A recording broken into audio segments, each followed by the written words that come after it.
ಶ್ರೀ ಕೆಂಚಿರಾಯ ದೇವಸ್ಥಾನ ಹಳೆ ಎಲೆಕ್ಟ್ರಿಕ್ ರಸ್ತೆ ರಥಬೀದಿ ಕಾರ್ಕಳ ಇದರ ದ್ವಿತೀಯ ವರ್ಷದ ಪ್ರತಿಷ್ಠಾ ವರ್ಧಂತಿ ಹಾಗೂ ನೂತನ ರಾಜಗೋಪುರ ಕಾರ್ಯಕ್ರಮವು ಮತ್ತು ಪಾಕಶಾಲಾ ಸಮರ್ಪಣೆ ಕಾರ್ಯಕ್ರಮವು ಕೊರಂಗರಪಾಡಿ ಕುಮಾರಗುರು ತಂತ್ರಿಗಳ ಮಾರ್ಗದರ್ಶನದಲ್ಲಿ ಸರ್ವಜ ವೆಂಕಟರಾಜ ಭಟ್ ಇವರ ನೇತೃತ್ವದಲ್ಲಿ ದಿನಾಂಕ 14/5/2026 ಗುರುವಾರ ಮತ್ತು ಶುಕ್ರವಾರಂದು 2 ದಿವಸ ಕಾರ್ಯಕ್ರಮ ನಡೆಯಲಿರುವುದು. 14/5/2026 ಸಾಯಂಕಾಲ ರಾಜಗೋಪುರ ಪ್ರತಿಗ್ರಹ, ಸಾಮೂಹಿಕ ಪ್ರಾರ್ಥನೆ, ಸ್ವಸ್ತಿ ಪುಣ್ಯವ, ಸಪ್ತಸುದ್ದಿ, ವಾಸ್ತುವಿದ್ಯಾ ಕಲಾಪ, ಸುದರ್ಶನ ಮಹಾಯಾಗ, ಪ್ರಕಾರ ಬಲಿ, ದಕ್ಷ ಪ್ರಕ್ರಿಯೆ ಮತ್ತು ಅನ್ನ ಸಂತರ್ಪಣೆ ಕಾರ್ಯಕ್ರಮ ಇಂದು ನಡೆಯಲಿರುವುದು.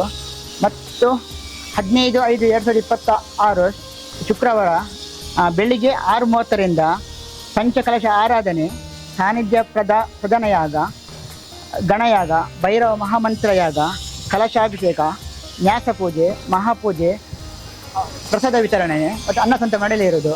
ಸಾಯಂಕಾಲ 5:30ರಿಂದ ಗುರು ರಾಘವೇಂದ್ರ ಭಜನಾ ಮಂಡಳಿ ಚೆಲ್ಲರೊಕ್ಕೆ ಇವರಿಂದ ಭಜನಾ ಕಾರ್ಯಕ್ರಮ ಮತ್ತು ಸಂಕ್ರಾಂತಿ ಪೂಜೆ, ರಾತ್ರಿ ಮಹಾಪೂಜೆ ಮತ್ತು ಅನ್ನ ಸಂತರ್ಪಣೆ ನಡೆಯಲಿರುವುದು. ಈ 2 ದಿನದ ಕಾರ್ಯಕ್ರಮಕ್ಕೆ ಭಕ್ತಾಭಿಮಾನಿಗಳು ಅತಿ ಹೆಚ್ಚಿನ ಸಂಖ್ಯೆಯಲ್ಲಿ ಬಂದು ಶ್ರೀ ಕೆಂಚಿರಾಯ ದೇವರ ಗಂಧ ಪ್ರಸಾದವನ್ನು ಸ್ವೀಕರಿಸಿ ಶ್ರೀ ಕೆಂಚಿರಾಯ ದೇವರ ಕೃಪೆಗೆ ಪಾತ್ರರಾಗಬೇಕಾಗಿ ಈ ಮೂಲಕ ವಿನಂತಿಸಿದ್ದೇವೆ.